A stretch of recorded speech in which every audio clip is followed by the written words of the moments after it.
I do a lot of public speaking about the sheriff's office. I'm proud of our office. I'm proud of what we do. And our passion is definitely public safety. We try not to politicize what we do. I get a lot of questions, especially since the 14th of December. Our life changed at our office, as I'm sure yours has, out at Sandy Hook Elementary in Connecticut. There's 20 children there who's, it didn't turn out so well for them that day. They obviously had a horrific series of events that occurred there. Can that occur in Wright County? I'd be a fool to say it could never occur in Wright County. But we have some things going for us here in Wright County that other places may not. We have a lot of partnerships with our community, and that's what I'm hoping to establish here, are some real sound partnerships, and many in the room here I know, and I see them up at our office frequently, not on the inside of the bars, usually on the outside of the bars. But with that being said, it is a very thin line between what side of the bars we're on. We all know that, and therefore we treat our inmates with a lot of respect, just like we do our other people, and that certainly helps us towards promoting public safety in and around Wright County. Some of the partnerships we have that maybe some of you know about, some of you don't. We have something in Wright County called Safe Schools. And we've been involved with Safe Schools for probably 12 years. It's kind of the brainchild of our court services, our probation office, that kept dealing with the same children, students, time and time again. And what are we doing? What are we trying to do? Let's try something else. This is a no-cost initiative that we've done for years.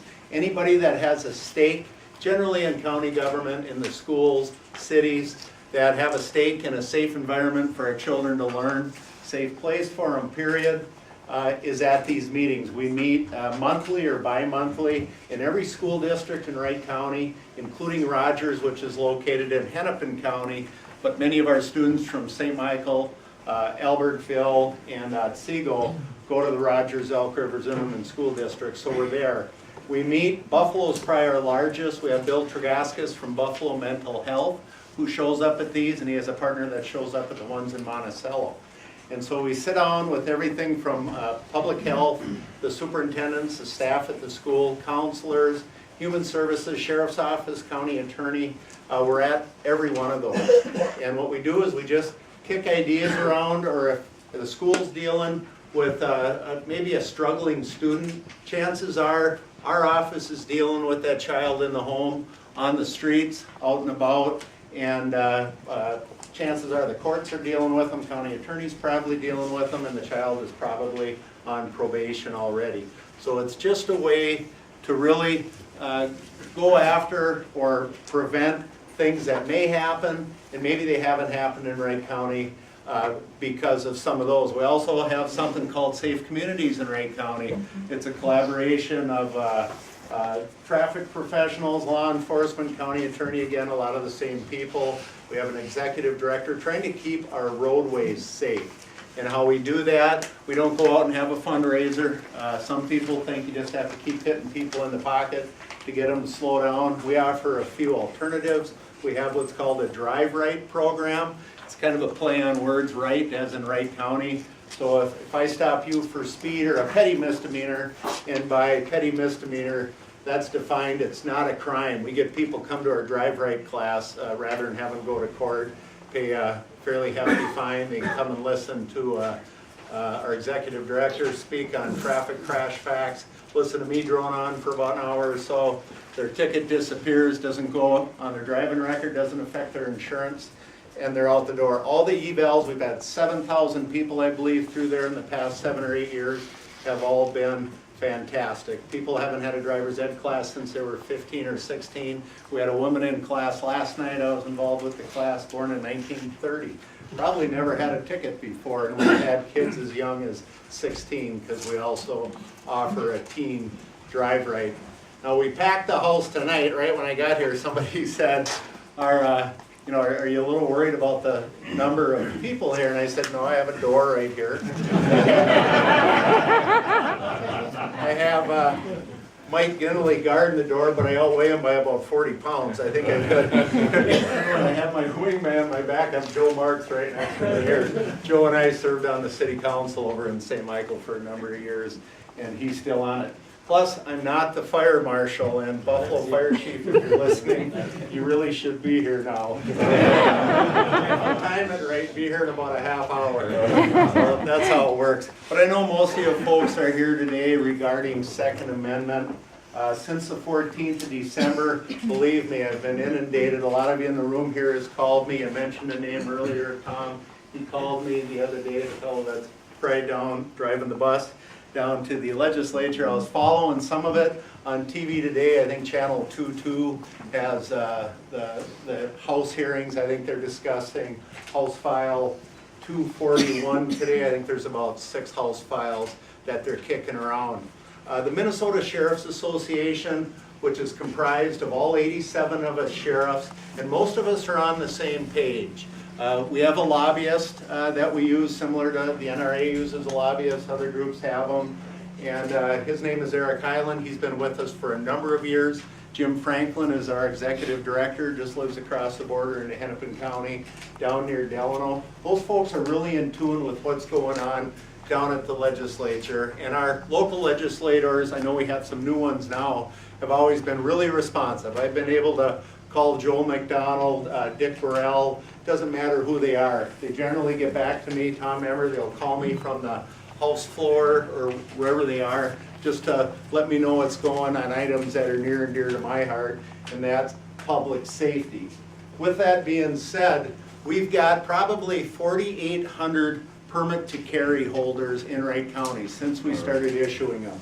They're all numbered, so if one of you would come in tomorrow, and I set up an extra table now. I usually have 4 chairs full of people. They come in every 5 years to get their permit to carry.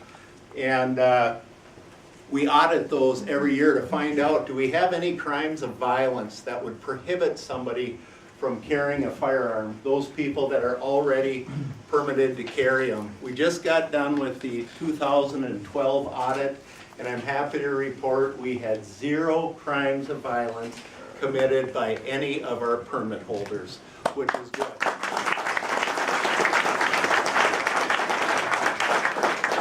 And we're proud of that. We take a stake in it because my signature goes on every one of those. I read through every one. We do 2 checks. We do the NICS check, that National Instant Background Check, just like when you go to a federal firearms license dealer. They're doing that same check. They just dial 1-800 and they can do it on their computers. And then we also do a Bureau of Criminal Apprehension criminal history check. Now, where the Minnesota Sheriff's Association has a concern, as do I, isn't with the type of firearm people are carrying.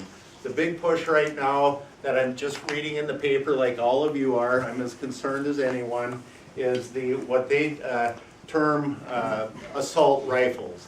And a number of people in my office have these for their personal use. I know the licensed dealers in the county here are probably, the shelves are probably clear. People are buying them because they're afraid they may not be able to get them. I can't think of a crime I have in Wright County, and I look specifically at Wright County. That's what I'm in charge of keeping safe with my deputies and the other police officers and our partners. And I can't think of a crime that I've had committed involving that gun, or really hardly any guns in Wright County. We just don't have a lot of violent crime, knock on wood. We have a citizenship in the county that's relatively law-abiding. We built this brand new jail, can hold up to 300 and some people. I'm happy to report it's about 105 average daily population. It's much cheaper to run an empty jail than it is a full jail. We're trying to generate some revenue. We have a contract with the state of Minnesota to bring prisoners from the state before they're out, before they're released out into the wild, as we say.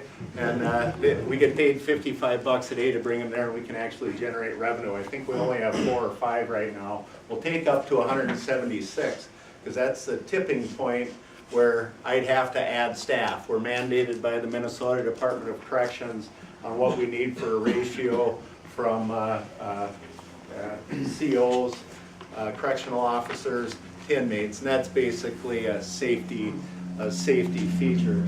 But the permits, I've got a couple stats on our permits. When I said our life changed on the 14th of December, business-wise, it certainly did. I've got one person, all he's doing right now is full-time permits to purchase and permits to carry. In January of 2012, we issued 145 permits to purchase. This past January, we just tallied it, we had 363. That's to purchase, that's quite a few. January of last year, permits to carry, I only had 72, so about 2 a day or so, and that's normally what we carry. And then just this past January, I had 262. So it's keeping us extremely busy. I've got 2 other people at the front counter. Many of you know who they are. As soon as you hit the top step in our office, they're going to ask you, can I help you? And that's what we demand, customer service at our office, and it's been just a huge hit with the public, and that's how we develop those partnerships. Getting back to those 2 databases, however, where the sheriffs are together, and I think pretty much all the sheriffs, at least in the 87 in Minnesota, and I'm assuming most of the 3,000 throughout the United States, of all the states that have counties, and I think all but 2 or 3 do. We are concerned with some of the data that for some reason is not in the database. Either the criminal history database, either it wasn't sent to the state, or it didn't get put in, or some sentencing guideline that the courts did. We don't know what it is, but we know that some of the information in there is just missing. So all I have to rely on is a lot of the people I don't know. I have no idea what their histories are. They might have just moved to Wright County, and they come in, being they live here, they have to come to the sheriff's office in Wright County where they live if they want a permit to carry, and many do. So they come in, they fill out the 2-page form, put their $100 down, give a copy of the driver's license. They have to do it in person, and then the fellow that works with me runs a check. We have 30 days to get that back to them, and I can assure you we get them done before that. We just had a 3-day turnaround recently, and some of you in here, your heads are nodding, you know that's true.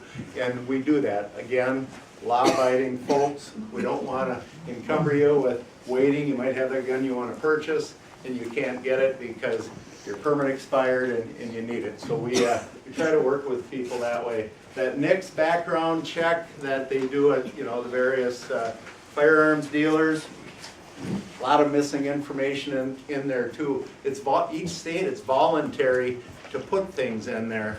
Now that's where the mental health commitments are. If somebody's struggling with mental illness, has a mental health issue, and they get committed by a court, maybe to St. Peter, Moose Lake, wherever it is, we should be able to get that information. Well, if that information is not in that NICS system, or the BCA may have it in their criminal history database, and I can't get to it, I could certainly sign a permit for somebody that we don't think has any business having it, and I think most people would agree. Most of the mass shootings that have happened throughout the nation, and there tends to be more and more of them, I'm not sure why.